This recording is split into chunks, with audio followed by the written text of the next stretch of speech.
Bonjour à tous, mes condoléances à ceux qui ont perdu leurs proches, bonne guérison à tous ceux qui sont malades et que Dieu accorde la consolation, la grâce et le courage à ceux qui ont perdu leurs biens dans des incendies, inondations et tout ce que vous voyez. Monsieur le super procureur, le tout-puissant, le représentant de Dieu sur terre, nous dit quoi? Il nous dit quoi? Oumar Mahamat Kedalaï, il nous dit certains journalistes et membres des sociétés civiles se permettent de se rendre de leur propre intention, initiative, j'allais dire, à Mandakao pour interroger certains habitants de ce village. Cette affaire est en cours devant les juridictions compétentes.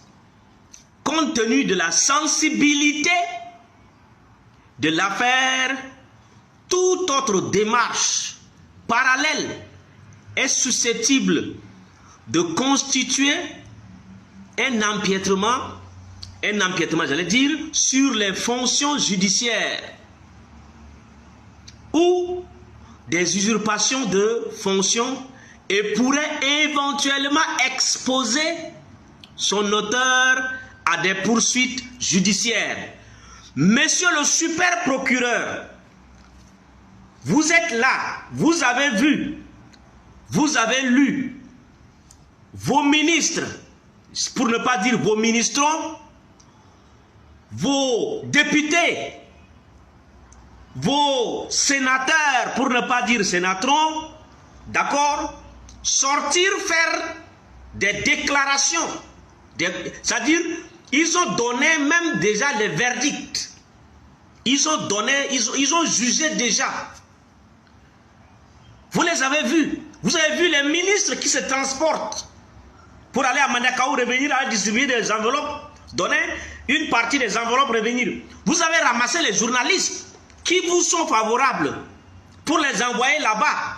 Malgré ça, dans les interviews qui circulent avec vos journalistes que vous avez envoyés sur le terrain, la vérité était sortie. Nous vous avions fait part de ces vérités-là. La maman a dit que le fils du vieux Bédoua là est armé, c'est lui qui a tiré sur les gars. Premièrement, il a tué les gens. On vous a dit où est le fils de Bédoua là? Il est où? Vous l'avez arrêté, il est où? Vous n'avez pas fait.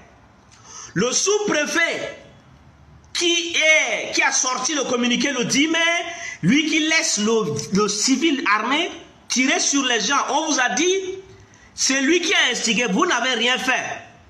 On vous a parlé du chef de canton dont le volte-face a encouragé ces choses. Vous n'avez rien fait. Vous laissez les milices, les gens sortir, raconter des choses. Et donc la société civile qui est dans son rôle régalien est parti interroger les gens. Et vous avez même suivi aussi le chef de race des Peuls qui est sorti, qui a fait des déclarations. Vous avez vu, vous n'avez rien fait. Mais comme ça va dans vos intérêts, vous n'avez rien dit. Aujourd'hui, la société civile est partie interroger les mêmes personnes que vous avez interrogées et que vous avez coupé les parties qui ne vous arrangent pas. Vous sortez pour dire non, que ça va jouer sur la justice. Donc, ceux qui vont faire ça là, vous allez les poursuivre. Monsieur le procureur, dans le village d'Aguna ou quoi là, dans le Wadaï, il y a des tueries depuis avant-hier. Les gens sont en train d'être massacrés par les hommes armés en pick-up militaire, mitrailleuses, qui viennent attaquer des villages, tuer les gens. Nous sommes à plus de 25 personnes tuées déjà, à l'heure où je vous parle. Hier nuit encore, les gens sont partis attaquer le village là pour tuer plus de 19 personnes. Monsieur le procureur, prononcez-vous sur ça d'abord. Laissez l'affaire de justice là-bas. Quand la décision, le juge que vous avez dit, voilà, compétente là, s'il est compétent, il rend son jugement, la suite vous pouvez le faire. Mais pour le moment là, il y a un dossier entre les mains, les vies sont en train d'être massacrées, les vies humaines.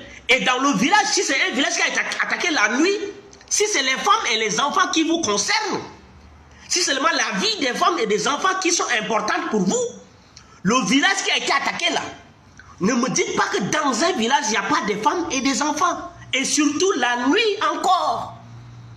Monsieur le procureur, si vous êtes réellement un être humain, vous devez vous prononcer sur ça d'abord. Où sont les ministres qui sont ramassés? Ministre de la sécurité, ministre de l'administration du territoire, porte-parole, pour ne pas dire haut-parleur en citant le président Maxime Koy. Vos députés, vos sénateurs, ils sont où? Le premier ministre est déjà dans l'avion pour aller dans le village là. Monsieur le procureur, on ne vous a pas écouté. C'est ça, on veut sur ce dossier-là. Ce dossier, ce que vous avez dit là, est déjà entre les mains de la justice. Non, vous avez dit, laissez là-bas. Traitez ce qui est là, ça tue des vies. Depuis 3 jours, on dit non, les brigands ont attaqué les gens, l'autre Viazir, ils ont tué des gens, des trucs. Vous n'avez rien fait, rien n'a été fait. Procureur n'a rien dit, ministre de la Sécurité n'a rien dit, ministre de l'Administration du territoire n'a rien dit, le porte-parole du commandant n'a rien dit, les députés, les sénateurs, ils n'ont rien dit. Hier nuit, suite à ça, si vous aviez intervenu, si vous avez réglé, arrêté les coupables, ou bien les instigateurs, ou bien les responsables, comme vous avez toujours l'habitude de dire, vous allez éviter que hier nuit là, on vienne attaquer le village là pour tuer 19 personnes. Ça c'est bilan provisoire encore. Et vous sortez pour parler de ce qui s'est passé à Mandakao. Donc c'est comme seulement à Mandakao où il y a des vies humaines. Mais les gens qu'on a tués hier, qu'on tue depuis quelques jours dans le village là-bas, ne sont pas des humains. Vous les gars du sud, les sudistes ou quoi là, vous pensez que les gens du nord là profitent du système là. Voici un exemple devant vous. De toute façon, les gars sont massacrés, torturés.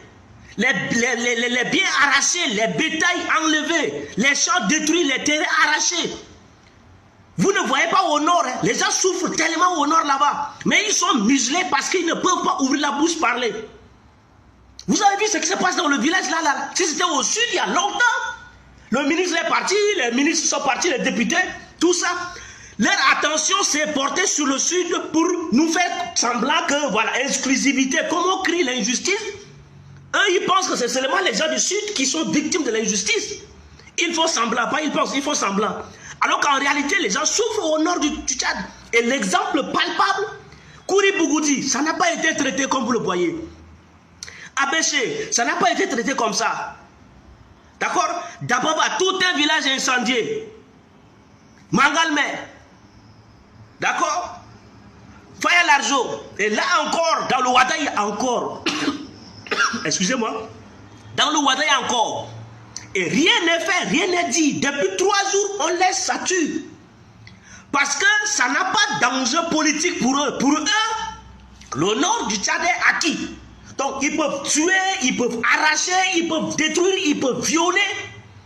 Ce n'est pas un problème. Parce que les gens ne vont pas regarder ça parce que politiquement, ça n'a pas d'enjeu. Mais au sud, ça a d'enjeu politique pour eux. Et donc, ils prennent ça à bras le corps. Vous voyez l'injustice comme ça.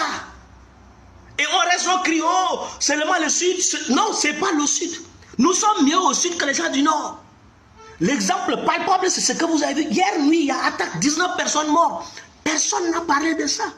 Même le procureur n'a rien dit. Ministre, personne n'a dit. Parce que c'est dans leur camp. C'est dans un coin déjà acquis. C'est des gens qu'ils ont déjà asservis. Ce sont leurs esclaves. Donc, ça ne les concerne pas. Et les gens du sud aussi vont dire que c'est entre eux là-bas. Eux, c'est lesquels? Nous parlons de la vie humaine, des humains, des Tchadiens ici. Eux, c'est lesquels? Même chose s'est passée au cas de Yaya Dilo. On a dit non, Yaya Dilo, c'est entre eux là-bas, c'est eux. Eux, c'est lesquels? Voilà la chose. Donc, soit nous constituons un peuple pour construire une nation, ou soit nous ne le faisons pas. Et chacun va passer devant la caméra. Chacun aura son tour, c'est le coiffeur. Ils vont nous massacrer village par village, canton par canton, féerique par féerique, ville par ville. Le seul homme politique au Tchad qui a été assassiné, exécuté dans la capitale, son siège rasé, c'est Zakawa. Alors que c'est les Zakawa qui sont au pouvoir. Ça doit déjà nous dire beaucoup de choses. Diviser pour mieux régner. Pour ceux qui ne savent pas, allez vous renseigner. Les hommes politiques du Nord, où sont les hommes politiques du Nord? Où sont les hommes politiques du Nord qui veulent être sérieux? Où sont les militaires, les chefs militaires au Nord qui sont influents? Ils sont où? Bissara Didi est parti où? C'est un vendredi, à la sortie de la mosquée, qu'il a été abattu comme ça en pleine capitale. Renseignez-vous. Renseignez-vous. Donc, monsieur le procureur, dans un village à Wadaï, il y a des morts. Hier nuit, il y a des massacres là-bas et ça va continuer. C'est ce dossier-là que nous voulons vous prendre en main. Laissez celui-là. Moi, ça vous l'avez pris, non? Coupez sa tête. Il faut dissoudre les transformateurs. Faites ce que vous voulez. C'est déjà passé. Traitez les cas qui sont devant nous, là. Dans le Wadaï, là. Si vous ne réagissez pas, cette nuit, demain nuit, les gens vont continuer à mourir. Parce que là où l'État est absent, les gens seront obligés de se défendre, de se faire justice. Et là encore, Mandakao, jusqu'à aujourd'hui, les gars sont en train de massacrer les gens encore sur le terrain. Il y a des tueries tous les jours. Le village est assiégé. Vous êtes conscients, vous savez très bien. Mais vous c'est déjà bon. Ça vous a servi à prendre votre ennemi.